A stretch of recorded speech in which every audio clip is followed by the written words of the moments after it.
She stood at the altar in tears. 17 years old, draped in white satin and Brussels lace, wearing pearls that once belonged to Catherine the Great, Consuelo Vanderbilt could not stop crying. 300 policemen lined Fifth Avenue outside St. Thomas Church. Thousands of spectators pressed against the barricades, desperate for a glimpse of what newspapers called the wedding of the century. Inside, 400 guests representing the cream of New York society watched as the most beautiful heiress in America walked toward a man she did not love. The groom arrived late. Charles Spencer Churchill, the 9th Duke of Marlborough, had spent the morning in last-minute negotiations, squeezing every possible dollar from the Vanderbilt fortune. When he finally appeared, he did not smile. He barely looked at his bride, and somewhere behind her veil, Consuelo Vanderbilt continued to weep. This was November 6th, 1895. The day one young woman's tears bought the salvation of one of England's greatest palaces. To understand how Blenheim Palace survived into the 20th century, we must first understand the girl who saved it, the mother who sold her, and the duke who needed her money more than he would ever need her love. But before we meet Consuelo, before we enter the marble halls of the Vanderbilt mansions or the cold corridors of Blenheim, we must go back nearly 200 years to a battlefield in Bavaria where a grateful nation first promised to build a monument that would become both a blessing and a curse for every generation that followed.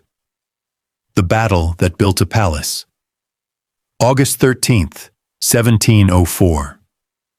The fields near the small Bavarian village of Blenheim ran red with blood.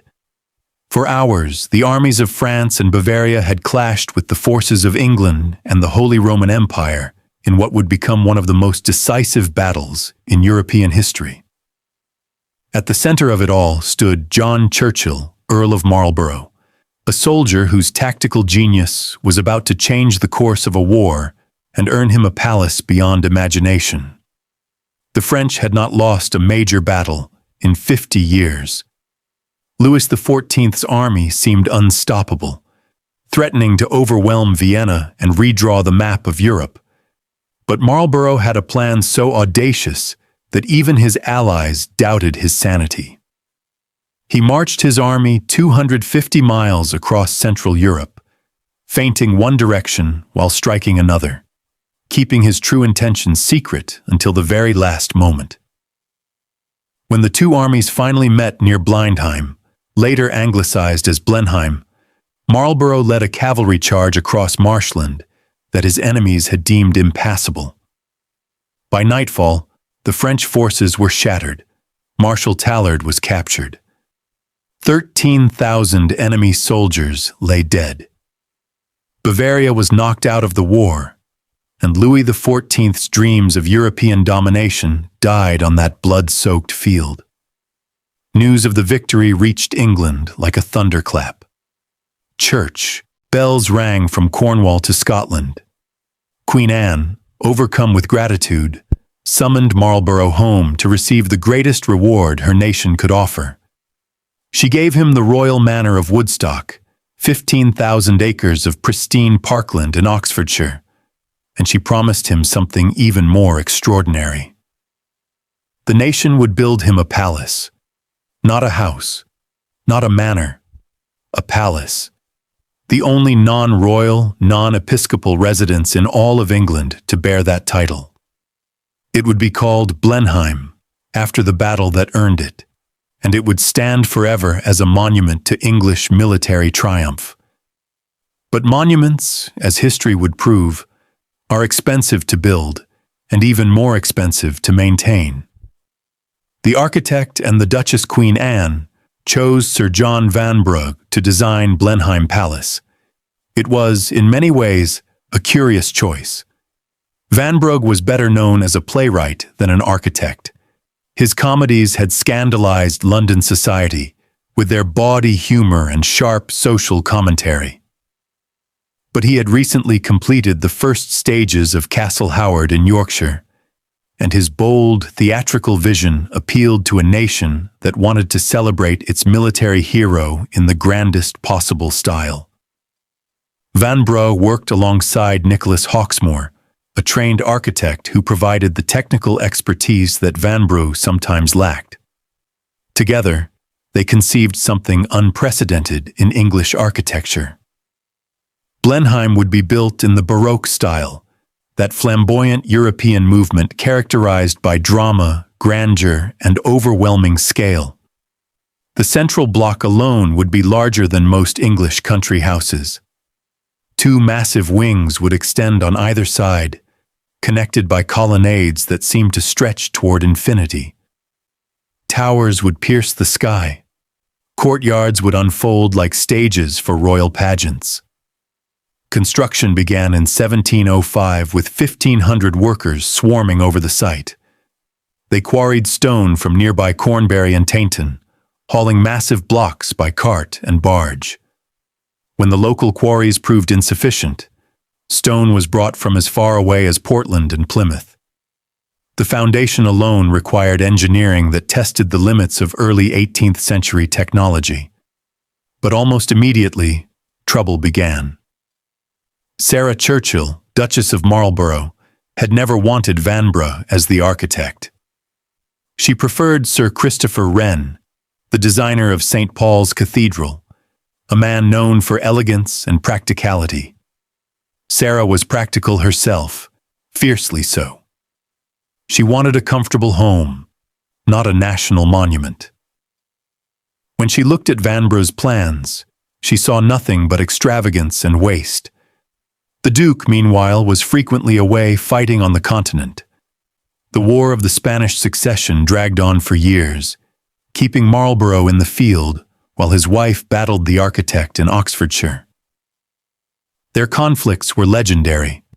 Sarah accused Vanbrugh of incompetence, of spending money recklessly, of designing rooms that were impressive but impossible to heat.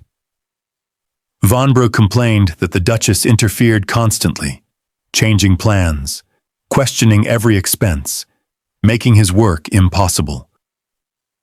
In 1711, the situation exploded. Sarah had a catastrophic falling out with Queen Anne, ending a friendship that had lasted decades. The Queen withdrew her support for Blenheim, cutting off the funding that had sustained construction. The Marlboroughs went into exile on the continent, leaving behind a half-finished palace and a mountain of unpaid bills. When they finally returned after Queen Anne's death in 1714, they found Blenheim in chaos. Workers had abandoned the site. Creditors were demanding payment. Vanbrugh was owed £45,000, a staggering sum that the Duke would eventually pay from his own pocket. The architect and the Duchess had one final confrontation. Vanbrugh was banned from the site entirely. When he returned secretly in 1719 to view his creation while Sarah was away, she discovered his visit and flew into a rage. 6 years later, when Vanbrugh's wife tried to tour the completed palace as a member of the public, Sarah refused to admit her to even the grounds. John Churchill, 1st Duke of Marlborough, died in 1722 without seeing his palace finished. Sarah completed the work herself, pouring her own money into the project but doing it her way, hiring her own craftsmen and dismissing Vanbrugh's remaining associates. By the early 1730s, Blenheim was finally complete. It had taken nearly 30 years, cost hundreds of thousands of pounds, and destroyed more than one reputation. And yet, when visitors approached through the great gates and saw those towers rising against the English sky, when they crossed the grand bridge over the artificial lake and entered the vast great court, when they stood in the hall beneath James Thornhill's painted ceiling depicting Marlborough's victory, they understood why some things must be built regardless of the cost. Blenheim was magnificent. It was also cursed. The slow decline. The Dukes of Marlborough were never as wealthy as their palace suggested. John Churchill had been a soldier, not a rich man.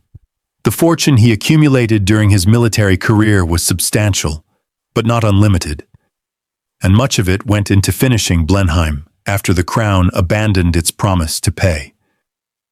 Each succeeding duke faced the same impossible equation. Blenheim required enormous sums to maintain. The roof alone covered acres of space. The grounds stretched for thousands of acres. Hundreds of rooms needed heating, cleaning, and repair. Yet the family's income, derived primarily from agricultural rents, could never quite keep pace with the palace's demands.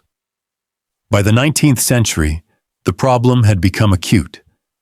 The fifth Duke of Marlborough, who inherited in 1817, began selling off treasures to pay his debts. Paintings that had hung in the staterooms for generations disappeared at auction. The Marlborough Gems, a collection of carved ancient stones that had been one of the finest in England, were sold for 35,000 guineas. Furniture, tapestries, and silver followed. The spoliation continued under the sixth and seventh dukes.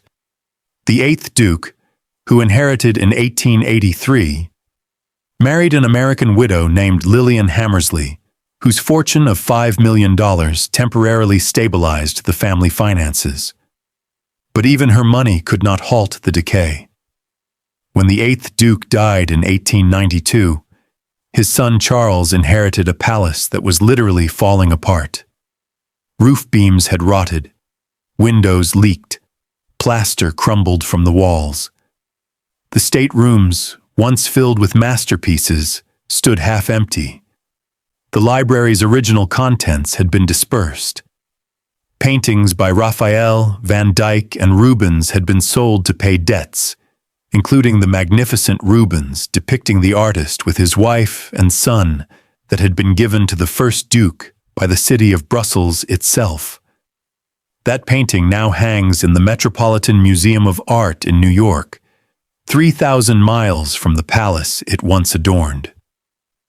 Charles Spencer Churchill, ninth Duke of Marlborough, was 20 years old when he inherited this disaster. He had been educated at Winchester and Cambridge, groomed from birth to take his place among the English aristocracy. But the strict social codes of his class prohibited him from earning money through commerce or trade. A duke could not work. A duke could only inherit. And so Charles faced a choice that was really no choice at all. If he wanted to save Blenheim, he would have to marry money. Not just money. He would need a fortune large enough to restore a palace, replenish its treasures, and endow the estate for generations to come. There was only one place in the world where such fortunes existed: America. The Vanderbilt Empire. 3,000 miles across the Atlantic, in a mansion on Fifth Avenue that covered an entire city block, lived a family whose wealth exceeded that of most European royal houses. The Vanderbilts had built their fortune on railroads and shipping, transforming Cornelius Vanderbilt's humble beginnings as a Staten Island ferry operator into the greatest industrial dynasty in American history. By the 1890s, the Vanderbilt name was synonymous with extravagance. Their mansions lined the most fashionable streets of New York and Newport. Their yachts were the largest in private hands. Their parties made headlines around the world. When they traveled, they required entire private railway cars. When they entertained, they counted guests by the thousand. William Kissam Vanderbilt was the third generation of his family's wealth. His grandfather had earned it. His father had expanded it. William simply enjoyed it, spending lavishly on homes, art, and pleasure. He married Alva Erskine Smith in 1875, and from that moment, his wife's ambitions became the driving force of his domestic life. Alva Vanderbilt was not born to wealth. She came from a once prosperous Southern family that had fallen on hard times after the Civil War. But what Alva lacked in fortune, she possessed in determination. She was brilliant, ruthless, and obsessed with social status. She understood that money alone could not buy acceptance in the rigid hierarchy of New York society. The old families, the Astors and their kind, looked down on the Vanderbilts as vulgar new money. Alva decided to force her way in. In 1883, she threw a costume ball at her new Fifth Avenue mansion that became the most famous party in American history. Over 1,000 guests attended, dressed in elaborate costumes that cost tens of thousands of dollars each. The decorations transformed the house into a fairy tale kingdom. The press coverage went on for weeks, and most importantly, Carolyn Astor, the undisputed queen of New York society, was forced to acknowledge the Vanderbilts by paying a social call before the ball. Alva had conquered New York. Now she set her sights on something even greater. She would conquer Europe through her daughter. The pawn Consuelo Vanderbilt was born on March 2nd, 1877, the only daughter and eldest child of William and Alva. From her first breath, she was destined to be a pawn in her mother's grand ambitions. Alva raised Consuelo with a strictness that bordered on cruelty. Every aspect of the girl's life was controlled. She was educated by tutors and governesses, learning French, German, and Latin before she reached her teens. She was forced to wear a steel rod strapped to her spine to ensure perfect posture. The contraption fastened at her waist and shoulders so tightly that she could barely move. When she disobeyed, Alva beat her with a riding crop. Consuelo was not permitted to have opinions. "I do not ask you to think," Alva once told her daughter. "I do the thinking. You do as you are told." Even Consuelo's room reflected her status as an ornament rather than a person. Alva decorated it with such perfect taste that no trace of the girl's personality was allowed to intrude. No personal possessions cluttered the surfaces. No photographs of friends adorned the walls.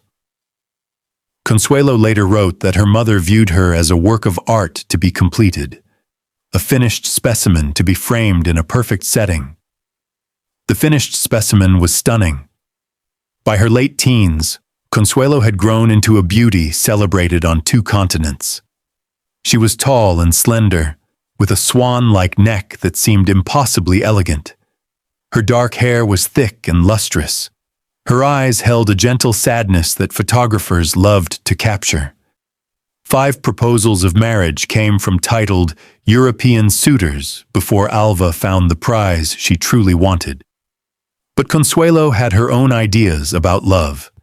His name was Winthrop Rutherford, and he was everything a young woman could desire. Tall, handsome, charming, and impeccably bred, Rutherford came from one of the oldest families in New York. He was 15 years older than Consuelo, sophisticated and worldly, and utterly devoted to her. They fell in love during the summer of 1895 at Newport, Rhode Island, where the wealthy escaped the heat of New York in cottages that were really palaces. Consuelo was 18. Rutherford was in his early 30s. They met at parties, danced at balls, and slowly, secretly, planned a future together. Consuelo knew her mother would object. Rutherford was merely wealthy, not titled. He was American, not European. He represented exactly the kind of match that Alva considered beneath her daughter's potential. But Consuelo believed that love would triumph. She and Rutherford became secretly engaged, planning to elope if necessary. When Alva discovered the truth, her response was devastating. The confrontation. The scene that followed would haunt Consuelo for the rest of her life. In the Gothic room of Marble House, Alva's Newport mansion, mother and daughter faced each other across a gulf that neither could bridge. Alva's fury was terrifying. She called Rutherford a philanderer, a fortune hunter, a man from a family prone to madness. She forbade Consuelo from ever seeing him again. When Consuelo protested, Alva locked her in her room. Days passed. Consuelo remained imprisoned, seeing only servants who brought her meals. She was not permitted to receive visitors, to send letters, or to communicate with anyone outside the house. She was 17 years old, alone, and helpless against a mother whose will was absolute. Then Alva played her final card. She told Consuelo that if she attempted to elope with Rutherford, she would have him killed. The threat was almost certainly a bluff, but to a sheltered teenager who had never been permitted to question her mother's authority, it seemed terrifyingly real. And then Alva collapsed. Whether her illness was genuine or theatrical, no one ever knew for certain. Doctors were summoned. The household whispered that Mrs. Vanderbilt's heart was failing. Her health, it was said, had been undermined by her daughter's stubborn disobedience. If Consuelo continued to resist, if she insisted on pursuing Rutherford, her mother might die. Consuelo surrendered. The Duke Charles Spencer Churchill, 9th Duke of Marlborough, arrived in America in the autumn of 1895 with a clear purpose and no illusions about romance. He needed money. The Vanderbilts had money. Everything else was negotiation. He was 23 years old, slightly built, with a thin face and an expression of permanent disappointment. His nickname was Sonny, derived from his courtesy title of Earl of Sunderland, but nothing about his personality justified the name. He was cold, haughty, and utterly contemptuous of Americans and their vulgar wealth. Alva Vanderbilt had been cultivating him for months through an intermediary named Lady Paget, a woman who had made a profitable career, introducing American heiresses to impoverished European nobles. Lady Paget brought Marlborough to Newport, where he was installed at Marble House as a guest of honor. The Duke did not pretend to be courting Consuelo. He treated her with distant politeness and nothing more. His true attention was reserved for Alva, with whom he discussed the financial terms of the marriage. The negotiations were blunt. He wanted cash, railway stocks with guaranteed dividends, and an annual income large enough to restore Blenheim. Alva wanted a duchess's coronet for her daughter and the social prestige that came with it. When the terms were finally settled, Marlborough proposed to Consuelo in the Gothic room at Marble House, the same room where her mother had destroyed her dreams of marrying Rutherford, the same room where she had been threatened and imprisoned. She accepted because she no longer had the strength to refuse. The price of Consuelo Vanderbilt was $2.5 million in railway stock, plus an annual income of $100,000 for life. In today's money, the initial payment alone would be worth nearly $100 million. It was, by any measure, one of the largest dowries in history. And it bought not just a duchess, but the salvation of Blenheim Palace. The wedding of the century, November 6th, 1895. New York had never seen anything like it. Crowds gathered before dawn outside St. Thomas Church on Fifth Avenue. Police struggled to maintain order as thousands pressed forward, hoping for a glimpse of the bride. Inside, 400 guests filled the pews, though notably, many of the Vanderbilt family stayed away. They disapproved of the match, seeing it for exactly what it was, a commercial transaction dressed in white satin. Consuelo arrived at the church in tears. She had been weeping all morning, unable to control the despair that overwhelmed her. Her wedding dress, designed by Worth of Paris, was a masterpiece of French couture. Her train stretched 15 feet behind her. Around her neck hung pearls that had once belonged to Catherine the Great of Russia, purchased with Vanderbilt money to replace the Marlborough family jewels that had been sold to pay debts. The Duke arrived late. He had spent the morning in final negotiations over the financial settlement, pressing for additional concessions, even as his bride waited at the altar. When he finally appeared, he barely looked at Consuelo. His expression was one of bored indifference. As Consuelo walked down the aisle, guests could see her shoulders shaking with sobs behind her veil. The ceremony was brief and businesslike. The Bishop of New York presided. The responses were given in voices so low that those in the back of the church could not hear them. When it was over, Consuelo Spencer Churchill was the 9th Duchess of Marlborough. She had a title, a palace, and a husband who felt nothing for her but resentment at having been forced to marry an American to save his ancestral home. The next day, they sailed for England.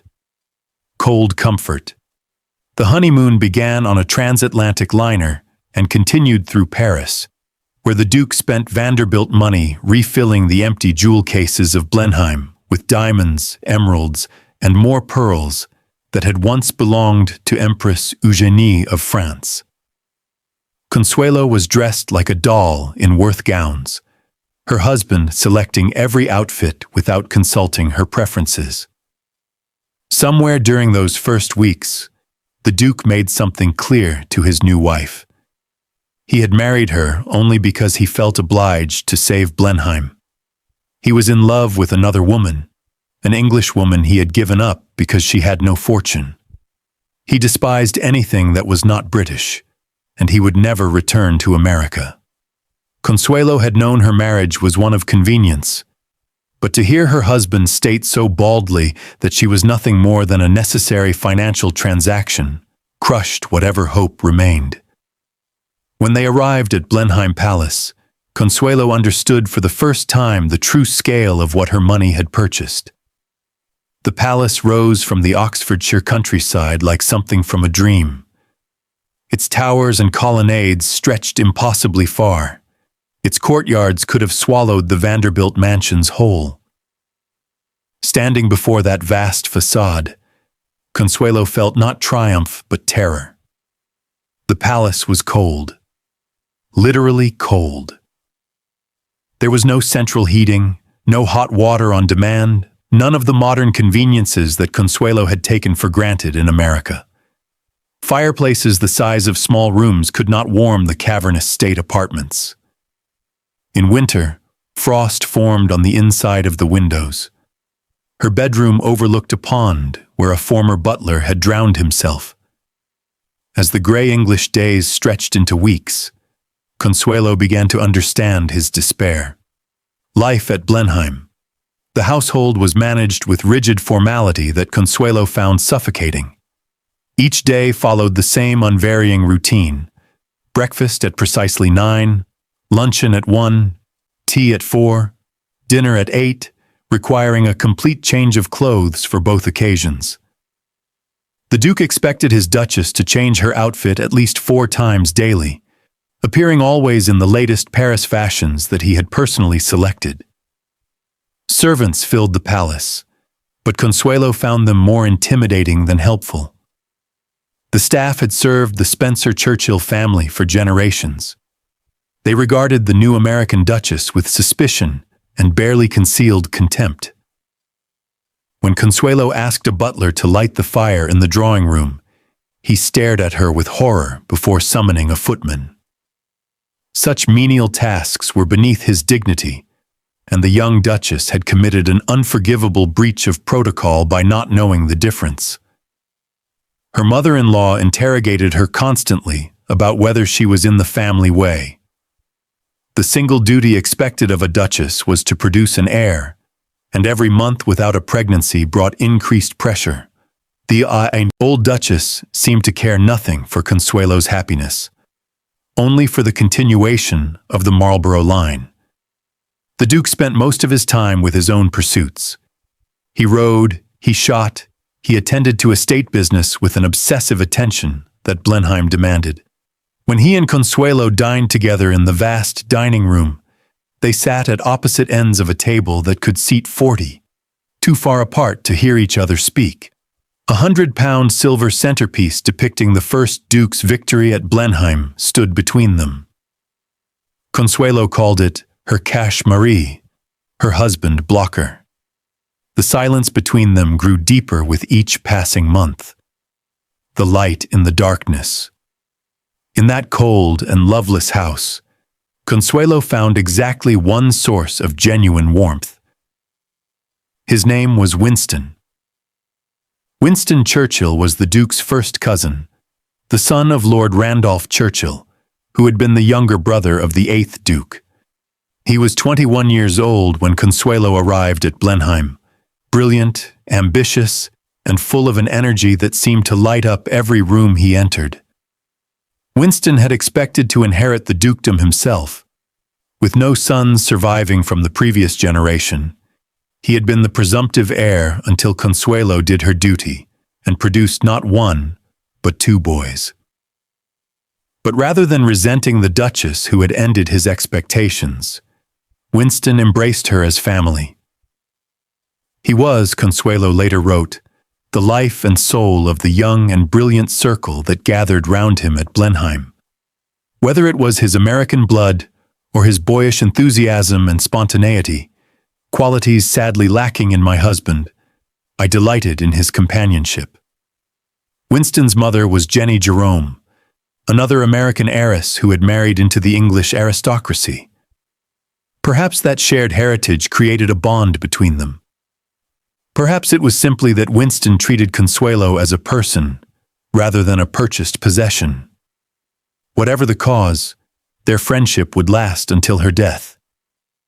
When Consuelo's marriage collapsed, Winston served as her ally in negotiating the separation. Decades later, when Winston was Prime Minister and Consuelo had long since remarried, she hosted him at her homes in France and Florida. Some historians believe he polished his famous Iron Curtain speech at her Palm Beach estate in 1946. But in those early years at Blenheim, Winston was simply the one person who made her laugh, who treated her as an equal, who saw past the title and the fortune to the lonely young woman trapped inside. The Restoration. While his wife suffered in silence, the 9th Duke poured her money into restoring Blenheim. And whatever his failings as a husband, as a custodian of his ancestral home, he proved remarkably successful. The Vanderbilt fortune accomplished what generations of Marlboroughs had failed to achieve. Structural repairs halted the decay that had threatened to bring the roof down. Modern plumbing and electrical wiring were installed, though the palace remained famously cold. The staterooms were refurnished with antiques purchased from across Europe. The Duke hired Achille Duchesne, the landscape architect who had created the water gardens at Versailles, to redesign Blenheim's formal gardens. New terraces were laid, fountains were installed. The Italian garden took shape with geometric precision. Later, a sphinx was carved bearing Gladys Deacon's face, the woman who would become the Duke's second wife and his final torment. Inside the palace, the empty frames where Raphael and Rubens once hung were filled with new acquisitions. Not masterpieces of equal caliber, perhaps, but respectable works that restored dignity to walls that had been stripped bare by previous generations. The library was restocked with books. The silver was replaced. The jewels that Consuelo wore to coronations and state dinners sparkled with the same brilliance as those that her predecessors had been forced to sell. By the turn of the century, Blenheim had been transformed. Visitors who remembered the palace in its darkest days of decline marveled at its resurrection. The Vanderbilt money had accomplished what a grateful nation had promised 200 years earlier. It had created a monument worthy of the battle it commemorated, but the marriage that made it possible was dying. An heir and a spare Consuelo did her duty. In 1897, she gave birth to John Albert Edward William Spencer Churchill, Marquess of Blandford, the future 10th Duke of Marlborough. A year later, her second son, Lord Ivor Charles Spencer Churchill, was born. She is believed to have coined the phrase "an heir and a spare" to describe the minimum obligation expected of an aristocratic wife. With two healthy sons, the Marlborough succession was secure. The purpose of her marriage had been fulfilled. But providing heirs did not make the marriage happier. If anything, the birth of the children seemed to release whatever restraint had held the Duke and Duchess together. With her duty discharged, Consuelo no longer felt obligated to pretend contentment. The Duke, for his part, had already begun pursuing other women. Rumors of his affairs filtered through London society. He made no particular effort to hide them. Why should he? His wife had been purchased, not courted. She existed to provide money and sons. Beyond that, he felt no obligation. Consuelo found solace in philanthropy. She threw herself into charitable work, focusing on issues of sanitation, child welfare, and women's labor. She supported the suffrage movement that her mother, ironically, would later champion with equal passion. She became known as a kind and generous duchess, beloved by the tenants and workers of the Blenheim estate, who saw her genuine concern for their welfare. But none of it could fill the emptiness of her marriage.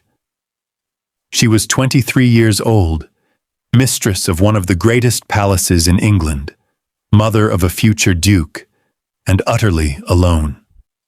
The breaking point in 1900. Consuelo confessed to her husband that she was still in love with Winthrop Rutherford. She asked permission to leave him, to run away with the man she should have married 5 years earlier. The Duke was furious, but he was also pragmatic. Divorce would be a scandal that would taint the family name forever. He offered Consuelo a deal. She could go to London and speak with Rutherford. If the American still wanted her, the Duke would not stand in her way. Consuelo went to London. She met with Rutherford, and he refused her. Whether from honor, from fear of scandal, or from calculations of his own, Rutherford would not take a married woman away from her husband. He sent Consuelo back to Blenheim. Their love story was over. The Duke departed for South Africa, where Winston Churchill was serving in the Boer War. He was gone for 6 months. When he returned, his wife confessed that during his absence, she had begun an affair with one of his cousins. The marriage was effectively dead. For 6 more years, they maintained the fiction of a united front. They appeared together at public events, hosted parties at Blenheim, played their roles as Duke and Duchess. But they lived increasingly separate lives, he pursuing his mistresses, she seeking meaning in her charitable work and her children. In 1906, they finally separated. Consuelo moved to Sunderland House, the London mansion her father had built for her as a wedding present. The Duke remained at Blenheim with Gladys Deacon, the beautiful American who had waited years for him to be free. The formal divorce would not come until 1921. The annulment, which allowed the Duke to convert to Roman Catholicism and marry Gladys in the eyes of the Church, would not be granted until 1926. And when the Catholic Tribunal asked Alva Vanderbilt Belmont, as she was now known, to testify about her daughter's marriage, the old woman made an astonishing confession. "I forced my daughter to marry the Duke," she said. "I have always had absolute power over my daughter. The palace that love forgot. Walk through Blenheim today, and you can still sense the cold that Consuelo knew. The staterooms retain their overwhelming grandeur, but they were never designed for comfort. They were designed to impress, to intimidate, to remind visitors of the military power that had built them. The Great Hall rises 40 feet to a ceiling painted by James Thornhill in 1716. The image shows the first Duke of Marlborough presenting a plan of the Battle of Blenheim to Britannia herself. Light streams through massive windows, illuminating tapestries that depict the Duke's campaigns in thread of gold and silk. The effect is theatrical, exactly as Van Brugh intended. You are meant to feel small in this room, humbled by the achievements it celebrates. From the Great Hall, visitors pass into the saloon, where Louis Laguerre painted the walls and ceiling around 1720. The murals create an illusion of columns and open sky, with figures representing the four continents peering into the room from behind painted architecture. It is a masterpiece of Baroque illusionism, and it is also deeply unsettling. Those painted eyes seem to follow you, watching, judging. The long library stretches 180 feet along the western wing, making it one of the longest rooms in any English country house. 10,000 books line its walls, many of them centuries old. An organ stands at one end, installed by the 8th Duke. The room should feel scholarly and warm. Instead, it feels vast and empty, a monument to knowledge that cannot be absorbed. Consuelo spent countless hours in these rooms, performing the duties expected of a duchess. She received guests in the drawing rooms, presided over dinners in the state dining room, walked with visitors through the galleries explaining the significance of each painting and tapestry. She became expert in the history of the house, in the battles fought by the first Duke, in the artists who had decorated its walls and the craftsmen who had carved its stones. But expertise is not love. Consuelo never loved Blenheim. She respected it. She understood its importance. She poured her fortune into its preservation. But she never felt at home within its walls. How could she? The palace existed to celebrate another family's glory. She was merely the means by which that glory could continue. The gardens offered some escape from the oppressive interior. Capability Brown had transformed the grounds in the 1760s, creating the landscape that visitors see today. He flooded the valley to create the Great Lake, partially submerging Van Brugh's Grand Bridge and transforming it from an awkward, oversized structure into a picturesque crossing that seems to float on water. He grassed over the formal parterre and created sweeping lawns that roll toward distant woodlands. Consuelo walked those grounds daily when weather permitted. She rode horses through the parkland, visited the column of victory that commemorates the first Duke's triumph, and sought what peace she could find in nature. But even the gardens were vast and formal, designed for display rather than intimacy. There was no corner of the estate where she could simply be herself. The Duke's descent. While Consuelo rebuilt her life in France, the 9th Duke descended into a different kind of tragedy. His second marriage to Gladys Deakin proved even more disastrous than his first. Gladys had been one of the great beauties of the Edwardian era. She was brilliant, eccentric, and utterly determined to become Duchess of Marlborough. She had waited years for the Duke to divorce Consuelo, conducting an affair that scandalized even the jaded aristocracy of the time. When they finally married in 1921, the same year as the divorce, both were already middle-aged. The passion that had sustained their long affair cooled rapidly in the reality of married life. The Duke discovered that Gladys was unstable, prone to outbursts and increasingly erratic behavior. Gladys discovered that the Duke, now past 50, was set in his ways and utterly uninterested in accommodating anyone's desires but his own.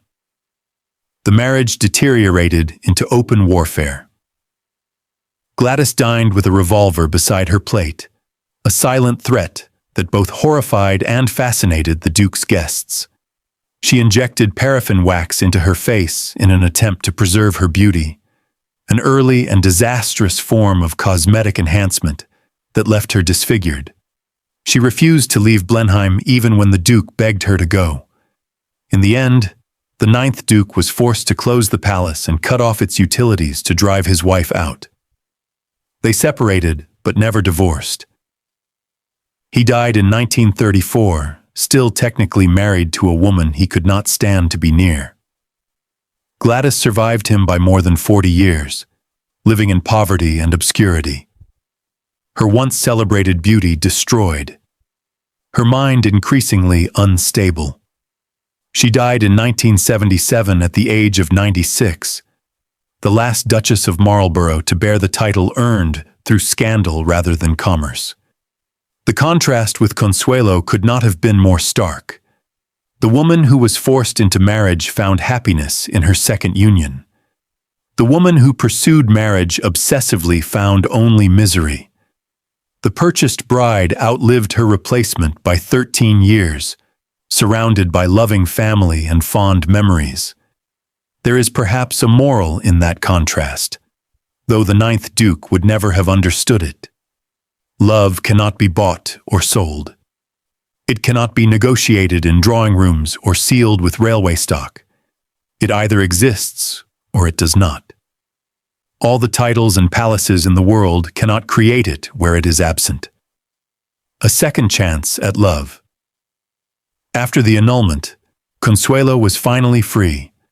Not just legally free, but spiritually free. The burden she had carried since her wedding day lifted at last. In 1921, she married Jacques Balsan, a French aviator and textile heir whom she had first met at her coming-out ball nearly 30 years earlier.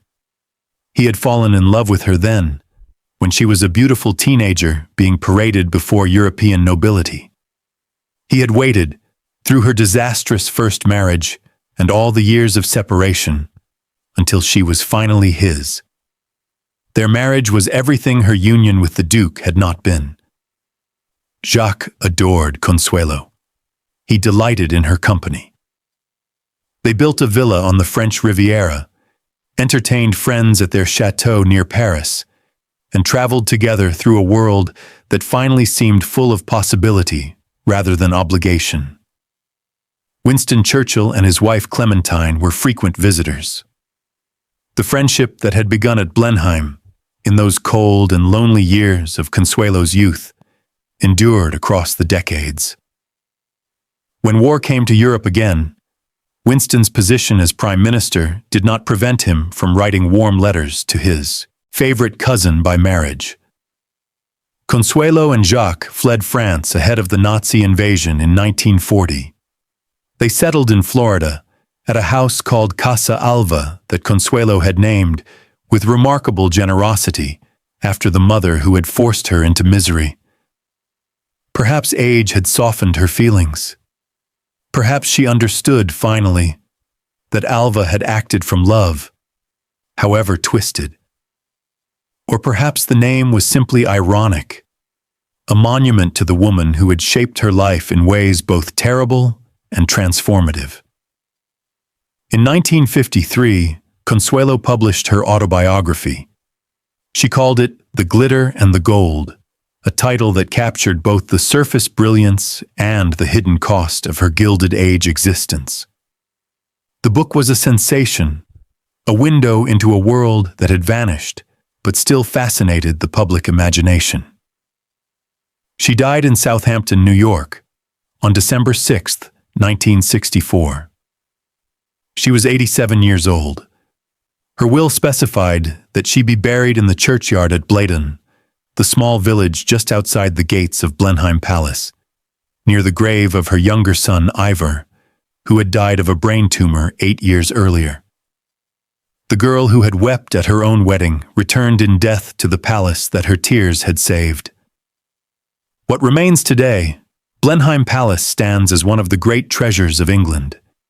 It is a UNESCO World Heritage Site, a masterpiece of Baroque architecture, and the ancestral home of a family that has shaped British history for more than 3 centuries. Winston Churchill was born in one of its bedrooms in 1874, He proposed to Clementine in its Temple of Diana in 1908. He is buried in the churchyard at Blenheim, a short distance from his beloved cousin Consuelo. The 12th Duke of Marlborough lives in the palace today with his family. They occupy a private apartment within the vast structure, while the rest of the house is open to visitors who come from around the world to marvel at its grandeur. The Vanderbilt money, invested more than a century ago, continues to support the estate through trusts that Consuelo's father established as part of the marriage settlement. Visitors who tour the state rooms can still see traces of Consuelo's influence. The furnishings she and the 9th Duke purchased in Paris remain in place. The jewels she wore to coronations are displayed in cases. Her portrait hangs on the walls. A beautiful young woman in a red velvet gown, painted before life at Blenheim, had worn away her hope. But there are also reminders of the Duke's obsession. Every room speaks of military triumph, of Marlborough glory, of battles won and enemies defeated. The tapestries depicting the first Duke's campaigns cover entire walls. The ceiling paintings celebrate his victories. Even the gardens, redesigned with Vanderbilt money, include a column of victory topped by a lead statue of the first Duke dressed as a Roman general. The palace exists as a monument to one family's achievements. It was not built for the comfort of those who lived there. It was built to impress, to overawe, to remind visitors that they stood in the presence of greatness. That was Vanbrugh's intention, and despite all the modifications and additions over 3 centuries, his vision remains intact. Standing in the great court, looking up at those towers that seem to pierce the English sky, visitors today often feel the same emotions that overwhelmed Consuelo when she first arrived. Wonder at the scale, admiration for the craftsmanship, and a creeping unease, a sense that this place demands more than mere admiration. The Dollar Princess legacy Consuelo Vanderbilt was not the only American heiress to marry into the British aristocracy. During the Gilded Age, hundreds of wealthy American women crossed the Atlantic to exchange their fortunes for titles. They became known as dollar princesses, young women whose dowries bought castles and coronets, estates and earldoms. Some of these marriages succeeded. Some found genuine happiness with their titled husbands, but many did not. The pattern that Consuelo established, of loveless unions driven by financial necessity on one side and social ambition on the other, repeated itself dozens of times throughout the late 19th and early 20th centuries. The British aristocracy survived its agricultural depression largely through American money. Estates that would have been sold or demolished were instead preserved and renovated.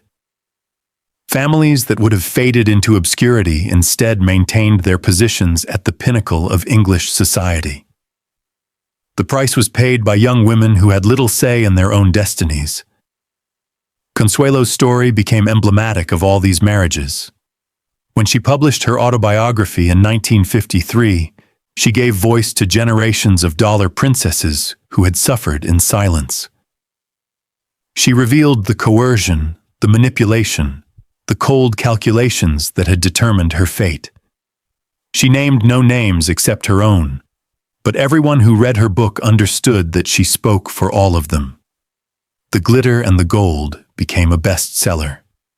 It remains in print today, still read by those fascinated by the world it describes. The title captures perfectly the paradox of her existence. The glitter was real. The palaces, the parties, the jewels and gowns were all genuine. But so was the gold, the cold, hard currency that made everything possible and extracted such a terrible price.